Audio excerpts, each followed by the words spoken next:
दोस्तों, मेरा नाम है अंजलि पांडे और स्वागत है आपका मेरे चैनल पे जिसका नाम है science and maths for TET.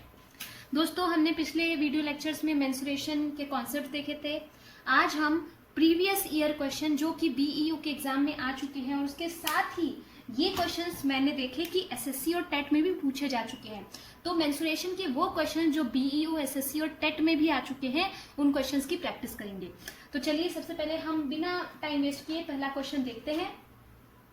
पहला क्वेश्चन है वो आपकी स्क्रीन पे आपको दिखेगा।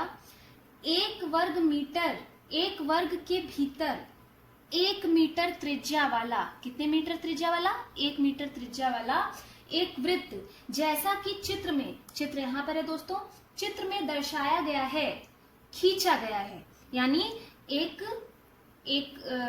वर्ग के अंदर 1 मीटर त्रिज्या वाला एक वृत्त खींचा गया है। आच्छादित भाग का क्षेत्रफल होगा। ये जो शेडेड पोर्शन आप देख रहे हैं रेड कलर से, इस शेडेड पोर्शन का हमें क्या निकालना है? क्षेत्रफल निकालना है। तो आई होप आप सभी को ये क्वेश्चन समझ में आ गया होगा। चलिए अब जल्दी से बढ़ते हैं इसके सॉल्यूशन की तरफ, पर उसके पहले हम देख लेते हैं ये क्वेश्चन कहाँ कहाँ आ चुका है। दोस्तों, ये क्वेश्चन बीईओ, टेट और एसएससी तीनों ही पेपर्स में पूछा जा चुका है। ये बहुत इंपॉर्टेंट क्वेश्चन है। आइए अब चलिए देखते हैं कि इसको सॉल्व कैसे करते हैं। देखिए दोस्तों, जैसा कि आप देख रहे हैं, इस वृत्त की त्रिज्या कितनी मीटर है? 1 मीटर। इसने, अगर हम यहाँ पर भुजा की बात करें, वर्ग की भुजा की बात, तो यहां से यहां तक की दूरी कितनी है? 1 मीटर। और हमें पता है कि जब किसी वर्ग के अंदर कोई वृत्त होता है तो उस वर्ग की भुजा उसके व्यास के बराबर होती है। अब जब हमारे पास त्रिज्या 1 मीटर है तो व्यास कितना होगा? 2 मीटर होगा, क्योंकि व्यास बराबर 2 गुणे त्रिज्या। आप इमेज से भी देख सकते हैं कि ये 1 मीटर है, तो ये ऊपर वाली लेंथ भी 1 मीटर होगी, तो ये पूरी लेंथ कितनी होगी? 2 मीटर। तो यहाँ पर व्यास तो 2 मीटर हो गया, तो इस वर्ग की भुजा कितनी हो गई? इस वर्ग की भुजा भी 2 मीटर हो गई। वर्ग की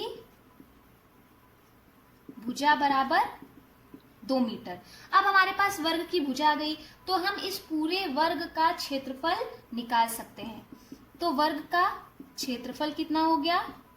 वर्ग का क्षेत्रफल होता है भुजा का स्क्वायर। तो भुजा कितनी है? 2 मीटर। तो 2 का स्क्वायर बराबर 4 मीटर स्क्वायर। ये तो हो गया वर्ग का क्षेत्रफल। अब हम निकाल लेते हैं वृत्त का क्षेत्रफल। तो वृत्त का क्षेत्रफल दोस्तों कितना होता है? पाई आर स्क्वायर, जहां पर आर क्या है? त्रिज्या। तो पाई इंटू में 1 का स्क्वायर, तो 1 का स्क्वायर 1 ही होता है, और पाई इंटू 1 कितना हो जाएगा? पाई। अब दोस्तों, ये हमारे पास वर्ग का क्षेत्रफल और ये वृत्त का क्षेत्रफल हो गया।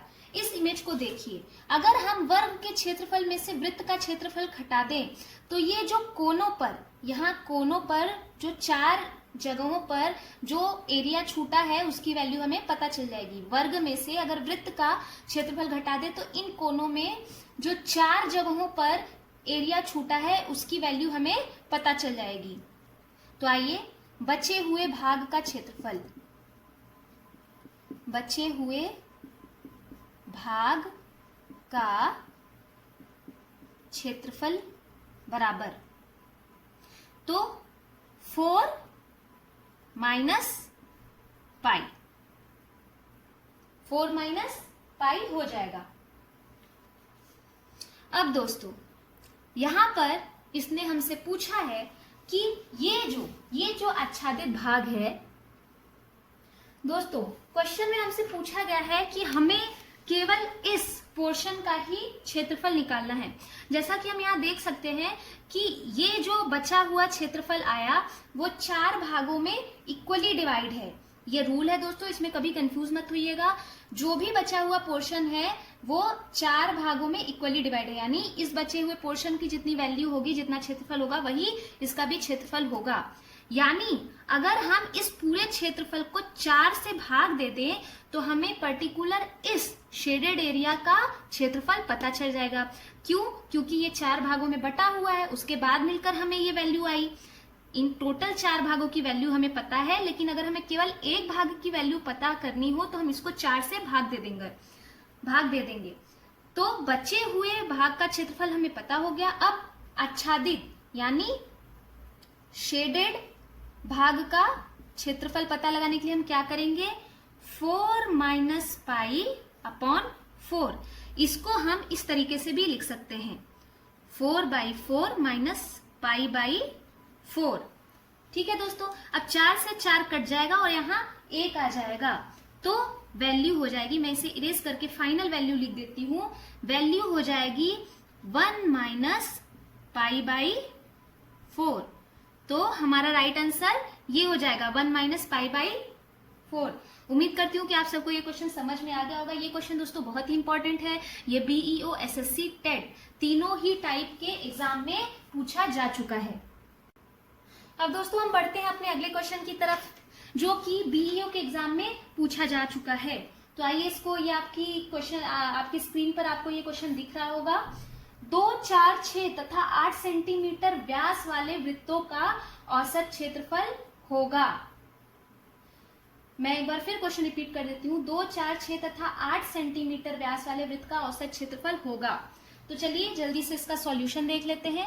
दोस्तों हमें क्वेश्चन में व्यास दिया हुआ है, परंतु हमें निकालना क्षेत्रफल है, और क्षेत्रफल निकालने के लिए क्षेत्रफल का फॉर्मूला क्या होता है, क्षेत्रफल का फॉर्मूला होता है पाई आर स्क्वायर। तो हमें क्षेत्रफल का फॉर्मूला निकालने के लिए त्रिज्या निकालनी जरूरी है। तो हम सबसे पहले व्यास को त्रिज्या में बदल लेते हैं। कैसे बदलेंगे, व्यास को त्रिज्या में बदलने के लिए हम 2 से भाग दे देते हैं। तो जो पहला सर्कल है, जो पहला वृत्त है, मान लेते हैं उसकी त्रिज्या R1 है। R1 बराबर उसका व्यास 2 सेंटीमीटर है, तो 2 को 2 से जब हम भाग दे देंगे तो ये 1 सेंटीमीटर आ जाएगा, जो कि पहले वृत्त की त्रिज्या हो जाएगी। उसी प्रकार R2, इसका व्यास 4 है, त्रिज्या निकालने के लिए 2 से भाग दे देंगे तो 2 सेंटीमीटर। इसी प्रकार R3 का व्यास 6 सेंटीमीटर, इसको 2 से भाग दे देंगे तो त्रिज्या कितनी हो जाएगी, 3 सेंटीमीटर। फिर R4, इसका व्यास कितना है 8, और उसको 2 से भाग दे देंगे तो त्रिज्या कितनी हो जाएगी, 4 सेंटीमीटर। अब क्वेश्चन में बोला गया है कि हमें इन सभी ये जो सभी वृत्त हैं, इनका औसत क्षेत्रफल निकालना है।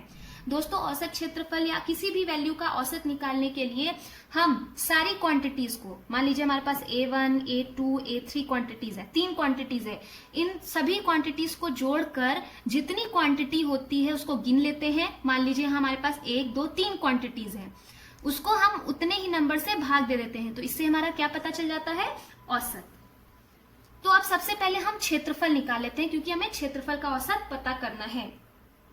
तो आइए देखते हैं, हमारे पास टोटल क्षेत्रफल सभी को हमें जोड़ना है, तो पाई R1 का स्क्वायर प्लस पाई R2 का स्क्वायर प्लस पाई R3 का स्क्वायर प्लस पाई R4 का स्क्वायर। दोस्तों मैं बहुत ही शॉर्ट ट्रिक में आपको क्वेश्चन सॉल्व करना सिखा रही हूँ। यहाँ से हम पाई को कॉमन ले लेते हैं। अब हम लिख देते हैं R1 का स्क्वायर। R1 की वैल्यू क्या है, 1 सेंटीमीटर, 1 का स्क्वायर 1 ही होगा, प्लस R2 का स्क्वायर, R2 का स्क्वायर यानी 2 का स्क्वायर क्या हो जाएगा, 4, प्लस R3 का स्क्वायर, 3 का स्क्वायर 9, प्लस R4 का स्क्वायर, 4 का स्क्वायर 16। अब इन सभी को हम जोड़ देते हैं। जोड़ने पर हमारे पास वैल्यू आ जाएगी 30 पाई, 30 पाई। देखिए इस तरीके से जोड़ने पर और पाई को बाहर लेने पर हमारा कैलकुलेशन बहुत इजी हो गया। तो हमारे पास ये क्या आ गया, टोटल क्षेत्रफल। अच्छा, अब औसत ज्ञात करने के लिए हमें क्या करना होगा, औसत ज्ञात करने के लिए क्षेत्रफल का औसत, मैंने आपको औसत ज्ञात करने के लिए क्या बताया कि जितनी भी वैल्यूज हमारे पास होती हैं हम सभी को जोड़ देते हैं, और उसके बाद उतने ही नंबर से, जितनी वैल्यूज हमारे पास है उतने ही नंबर से उसको डिवाइड कर देते हैं। तो हमारे पास योग तो पूरा है 30 पाई, सभी क्षेत्रफलों को यहां हमने जोड़ दिया, और जोड़ने के बाद क्या आंसर आया हमारे पास, 30 पाई। और हमारे पास टोटल कितने नंबर्स थे, टोटल 1, 2, 3, 4, हमारे पास 4 क्षेत्रफल थे, तो हमने इनको 4 से डिवाइड कर दिया। 4 से डिवाइड करने के बाद हमारे पास 15/2 पाई आ गया, और ये हो गया आपका आंसर। दोस्तों कभी कभी प्रश्न में इस तरीके से भी ऑप्शन दिया हुआ होता है। मैंने आपको इस क्वेश्चन के लिए ऑप्शन नहीं दिया होगा, वो इसलिए नहीं दिया होगा कि कभी कभी हम क्या करते हैं, हम ऑप्शन देखते नहीं है और इस पाई की वैल्यू भी रख के यहाँ पर 15/2 गुणे 22/7 या फिर 3.14 लिखकर हम आंसर निकालने लगते हैं। सबसे पहले हमें ऑप्शन देखना चाहिए। ऑप्शन में अगर पाई की वैल्यू के साथ पाई लिखा हुआ अगर ऑप्शन है आपके पास, तो हमें आगे सॉल्व नहीं करना है, हमें इसी फॉर्म में सॉल्व करके आंसर रख देना है। परंतु यदि अगर आंसर ऑप्शंस जो है आपके पास नंबर्स के फॉर्म में है, तब हमें वहां पर पाई की वैल्यू रखने की जरूरत है। परंतु बीईओ के एग्जाम में इतना लंबा कैलकुलेशन नहीं देते हैं, इसलिए ऑप्शन में इसी तरीके से पाई के रूप में आंसर दिया हुआ था और यही आंसर सही होगा। अब दोस्तों हम बढ़ते हैं अपने अगले क्वेश्चन की तरफ, जो कि बीईओ और एमपी टेट दोनों ही परीक्षाओं में आ चुका है और ये बहुत ही इंपॉर्टेंट क्वेश्चन है, बहुत ही इजी क्वेश्चन है पर साथ में इंपॉर्टेंट ही है। आप उस क्वेश्चन को अपने स्क्रीन पर देख पा रहे होंगे, मैं क्वेश्चन आपके लिए पढ़ देती हूँ। किसी वृत्त की परिधि और त्रिज्या का अंतर 74 यानी कि 74 सेंटीमीटर है, तो वृत्त का व्यास ज्ञात करो। यहाँ पर हमने एक वृत्त बना लिया है, ना हमारे पास वृत्त की त्रिज्या दी हुई है, ना ही कोई क्वांटिटी दी गई हुई है। हमसे बस ये बोला गया है कि वृत्त की परिधि। अच्छा, परिधि क्या होती है? परिधि वो होती है अगर हम इस पॉइंट से दौड़ना शुरू करें और वापस इसी पॉइंट पर आए, तो जो हम दूरी तय करेंगे उसे हम परिधि बोलेंगे। या फिर इसको आप इस तरीके से भी समझ सकते हैं कि ये वृत्त मान लीजिए किसी एक लोहे की पतली सी तार से बना हुआ है। अब इसको अगर हम यहाँ से खोल दें तो ये जितनी लंबी तार होगी, जो इसकी जितनी लंबाई होगी, वो लंबाई ही इसकी क्या कहलाएगी? परिधि कहलाएगी। चलिए अब हम क्वेश्चन की तरफ बढ़ते हैं। किसी वृत्त की परिधि और त्रिज्या का अंतर 74 सेंटीमीटर है। हम मान लेते हैं कि वृत्त की त्रिज्या r है, तो परिधि बराबर क्या हो जाएगा? जल्दी से बताइए दोस्तों मुझे। परिधि बराबर 2πr होता है और हमारे पास अंतर दिया हुआ है किसका?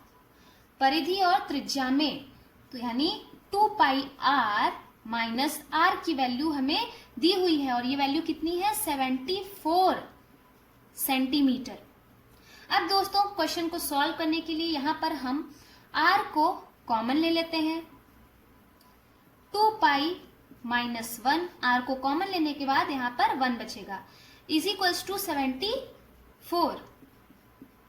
तब r बराबर 74/2π माइनस 1। अब दोस्तों आपने ऑप्शंस में देखा होगा कि वैल्यू पाई में नहीं बल्कि नंबर्स में आई है, इसका मतलब हमें पाई की वैल्यू यहाँ रखनी पड़ेगी। तो चलिए अब पाई की वैल्यू रखकर यहाँ पर हम सॉल्व करते हैं। 74/2 गुणे 22/7 माइनस 1, यहां पर हमने पाई की वैल्यू रख दी है।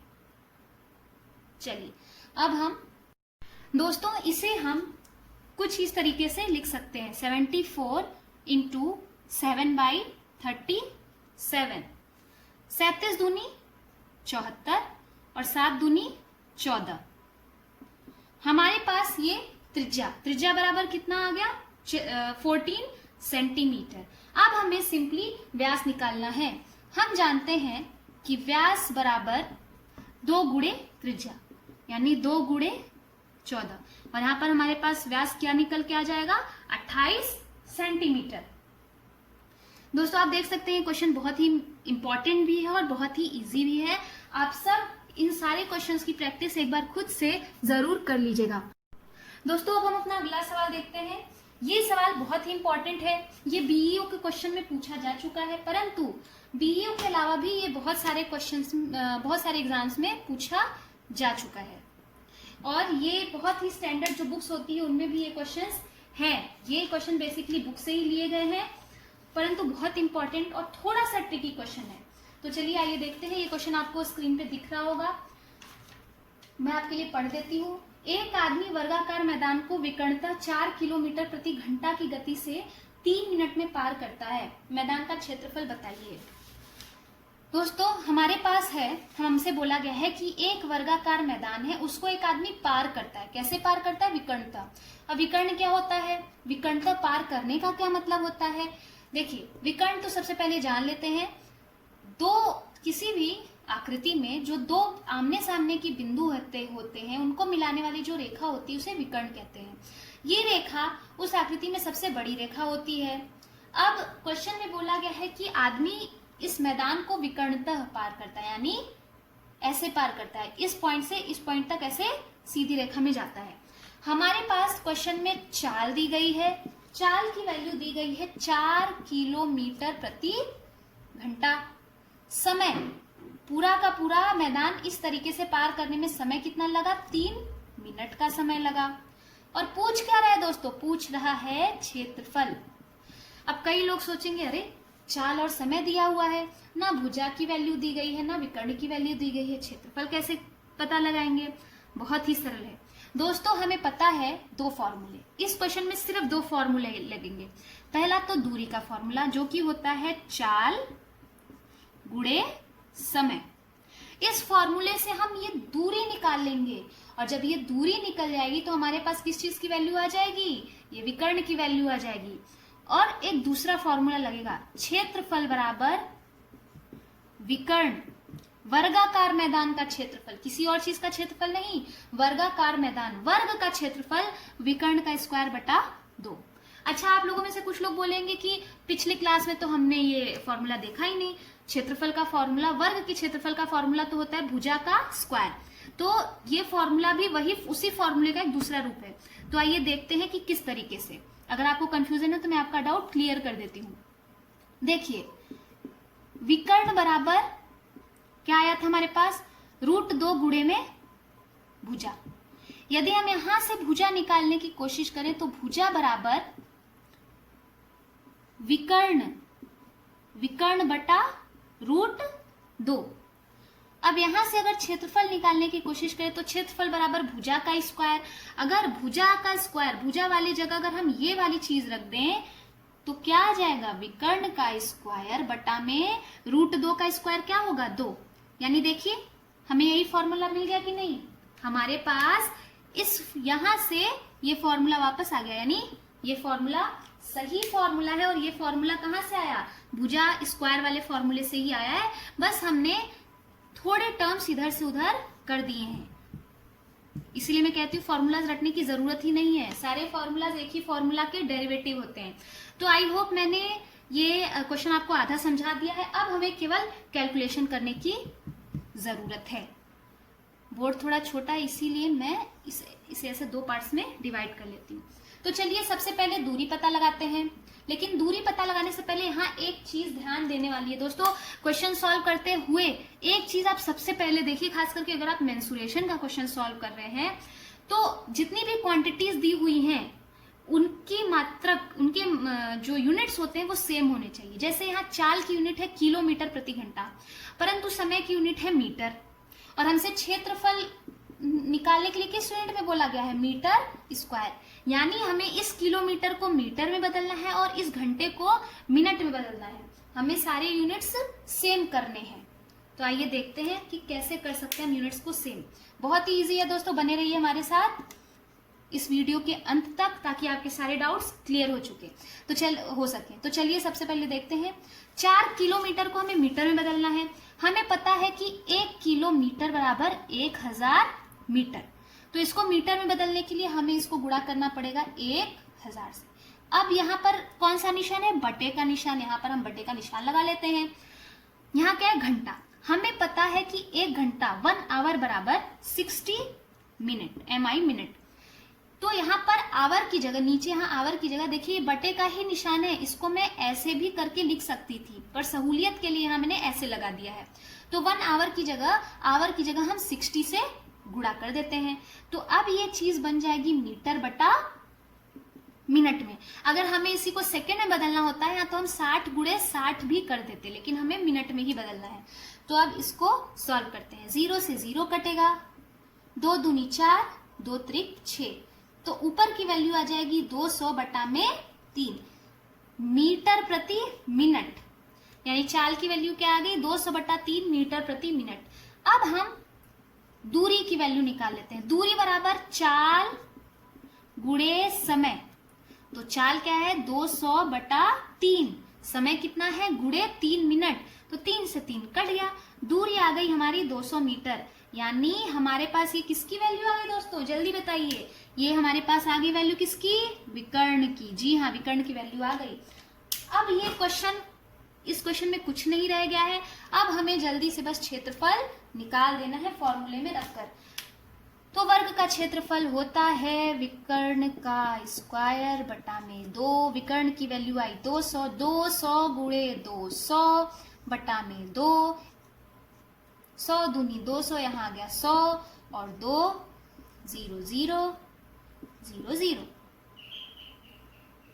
तो दोस्तों बताइए, सॉरी इसको मैंने लिखने का तरीका, दोस्तों इस लिखने के तरीके से याद आया, हमारी एक वीडियो में हमने आपको दार्शनिक अंकन प्रणाली के बारे में बताया था, उससे भी क्वेश्चंस आते हैं, आप जाकर उस वीडियो को जरूर देखें। 20,000 को लिखने का ये तरीका है सही।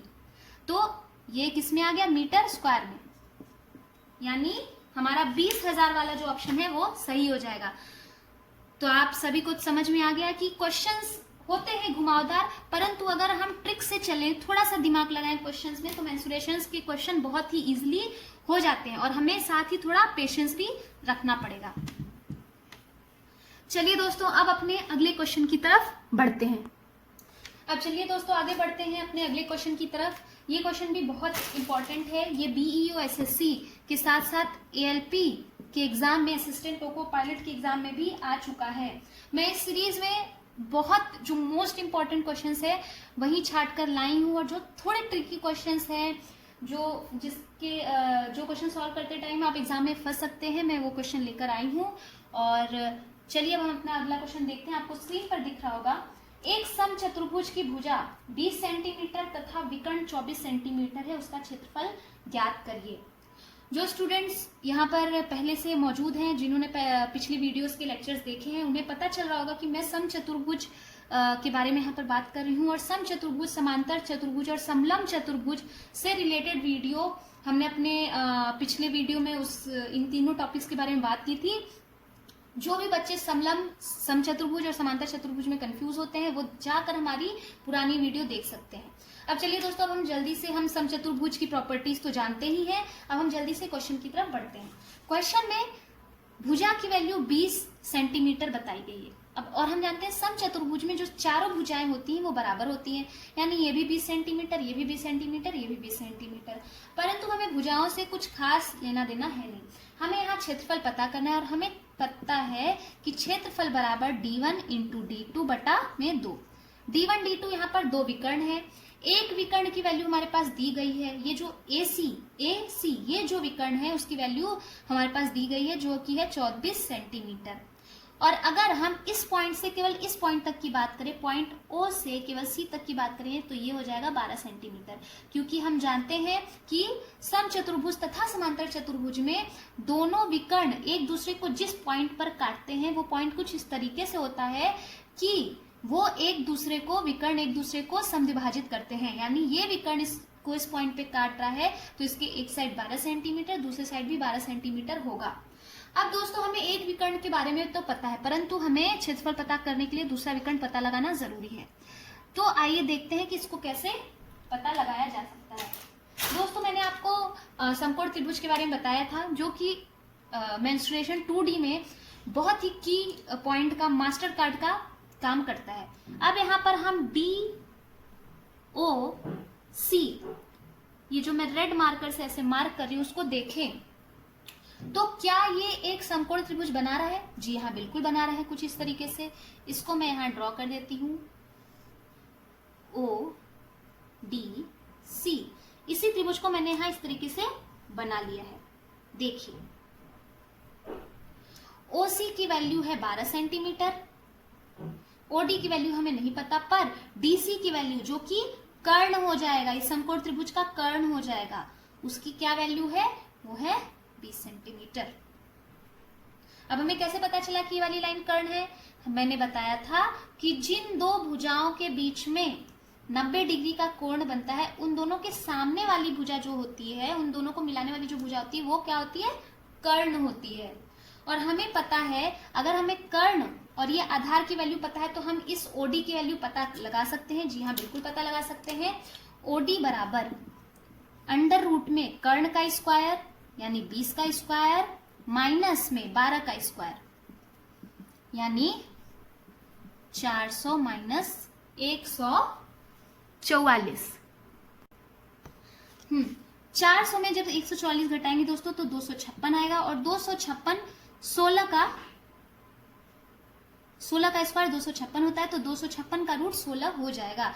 यानी ओडी की वैल्यू यानी इस पॉइंट की वैल्यू हमारे पास क्या आ गई, 16 सेंटीमीटर। अब जब ये पॉइंट 16 सेंटीमीटर है तो ये पूरा पॉइंट कितना होगा, 2 गुणे 16 सेंटीमीटर, यानी पूरी डीबी की वैल्यू कितनी हो जाएगी, डीबी, यानी जो दूसरा विकर्ण है जिसको हम D2 भी कहते हैं वो हो जाएगा 2 गुणे 16 यानी कि 32। अब क्षेत्रफल बराबर D1 इंटू D2 बटा में 2, तो 32 गुणे 24 बटा में 2। ये पूरी वैल्यू कटने पीटने के बाद आ जाएगी 12 गुणे 24 384 सेंटीमीटर स्क्वायर।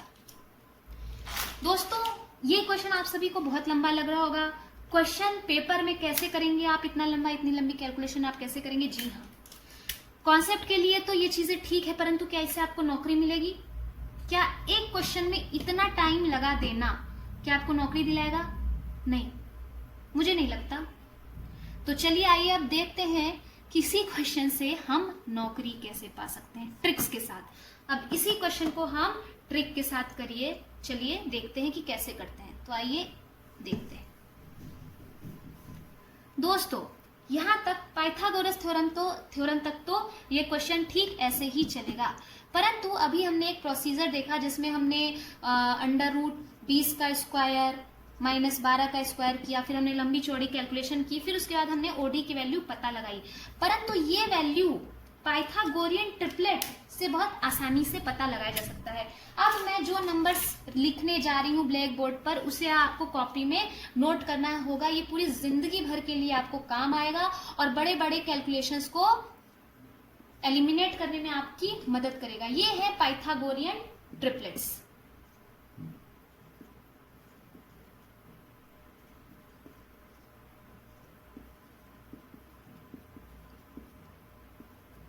नौ 40 41 4 60 61। अभी मैं बस यहीं तक लिख देती हूँ नंबर्स को। दोस्तों ये है पाइथागोरियन ट्रिपलेट। अगर हमारे पास, हमें पता है कि कर्ण की वैल्यू इन सभी में सबसे बड़ी होती है, लंब, आधार और कर्ण, इन तीनों में सबसे बड़ा क्या होता है, कर्ण। अगर हम इस ट्रिपलेट में देखें, इस ट्रिपलेट में बात करें, तो अगर कोई भी त्रिभुज है, समकोण त्रिभुज है, तो उसमें अगर कर्ण 5 है तो आधार और लंब की ये वैल्यूज होंगी। मैं ये नहीं कह रही हूं कि आधार की वैल्यू 3 और लंब की वैल्यू 4, ये दोनों इंटरचेंज हो सकते हैं। लंब की वैल्यू 4 हो सकती है, आधार की वैल्यू 4 हो सकती है, या तो लंब की वैल्यू 3 हो सकती है, या तो आधार की वैल्यू 4 हो सकती है, परंतु जो सबसे बड़ी वैल्यू है वो कर्ण की ही वैल्यू रहेगी। तो इस प्रकार से अगर हमें कर्ण की वैल्यू पता हो, या किसी दो क्वांटिटी की वैल्यू पता हो, या फिर कर्ण की पता हो, तो हम तीसरी वैल्यू इस ट्रिपलेट से आसानी से पता लगा सकते हैं बिना किसी लंबी कैलकुलेशन से। फॉर एग्जाम्पल, अगर हमारे पास एक त्रिभुज है, मैंने कहा कि एक त्रिभुज है जिसका कर्ण 13 है और मान लीजिए आधार 12 है, तो लंब आप कैसे पता लगाएंगे? आप करेंगे 13 का स्क्वायर करेंगे, फिर माइनस 12 का स्क्वायर करेंगे, फिर जो आएगा उसका रूट निकालेंगे। इतनी लंबी कैलकुलेशन करेंगे, मैं कहती हूँ उसकी जरूरत नहीं है।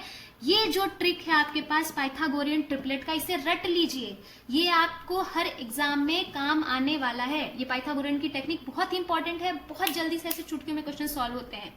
अब चलिए बढ़ते हैं इस क्वेश्चन की तरफ।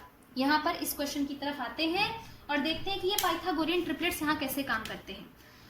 आप देखिए दोस्तों, 20 और 12, क्या किसी ट्रिपलेट में आपको 20-12 दिख रहा है? 20 और 12 दोनों दिखने चाहिए। ट्रिपलेट लगाने से पहले अगर आपके पास दो क्वांटिटीज हैं तो वो दोनों क्वांटिटीज ही उस ट्रिपलेट में होनी चाहिए। तो आइए देखते हैं। 12 तो यहाँ दिख गया दूसरे ट्रिपलेट में, परंतु 20 नहीं है। अब आगे बढ़ते हैं। आगे बढ़ने पर हमें और कोई ट्रिपलेट नहीं दिखा। अब हम क्या करें? अब आप बोलेंगे कि ट्रिपलेट का फॉर्मूला तो यहाँ फेल हो गया। जी नहीं, ट्रिपलेट का फॉर्मूला फेल नहीं हुआ। हमें क्या करना है कि हमें इन ट्रिपलेट्स को छोटे ट्रिपलेट्स में बदलना है। चलिए आइए देखते हैं कि बदलते कैसे। यहाँ पर ऐसे मैंने एक खाली स्थान छोड़ दिया, यहाँ मैंने लिख लिया 12 और यहाँ हमने लिख लिया 20। अब कोई ऐसा टेबल पढ़िए जिस टेबल में 12 भी आता हो और 20 भी आता हो। चलिए आइए पढ़ते हैं 4 का टेबल। 4 3 12, 4 5 20। अब इसको हम छोटे ट्रिपलेट में हम तोड़ के फिर से लिख देते हैं। यहाँ हम खाली स्थान छोड़ देते हैं क्योंकि ये वैल्यू तो हमें पता नहीं है, इसके लिए हमने यहाँ खाली स्थान छोड़ दिया। अब ये क्या आया 3, ये क्या आ गया 5। क्या किसी ट्रिपलेट में 3 और 5 आ रहा है? बिल्कुल आ रहा है। इस ट्रिपलेट में 3 और 5 दोनों आ रहा है, तो हमारी जो छूटी हुई वैल्यू है वो यहाँ क्या होगी? ये हो जाएगी 4। तो क्या यहाँ पर हम डायरेक्ट 4 लिखेंगे? नहीं, हमने जिस नंबर से भाग दिया था, हमने किस नंबर से इन्हें भाग दिया था? 4 से। अब हम वापस से 4 का गुणा इनमें कर देंगे। हमने अभी तोड़ा था ना, तोड़कर छोटा किया था, पर वापस यहाँ रखने के लिए हमें फिर तो बड़ा करना ही पड़ेगा। और बड़ा कैसे करेंगे? जिस नंबर से भाग दिया उसी से दोबारा गुणा कर देंगे। अब आइए 4 को गुणा कर देते हैं। 4 चौक 16, 4 त्रिक 12, 4 पचे 20।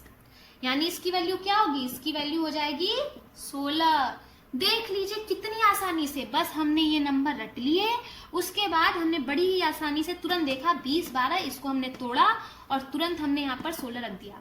दोस्तों इस क्वेश्चन में तो आपको तोड़ने की जरूरत पड़ी, इसको काटने पीटने की जरूरत पड़ी, लेकिन बहुत सारे क्वेश्चंस में तो आप इन ट्रिपलेट्स को सीधे सीधे देखकर ही वैल्यूज रख सकते हैं।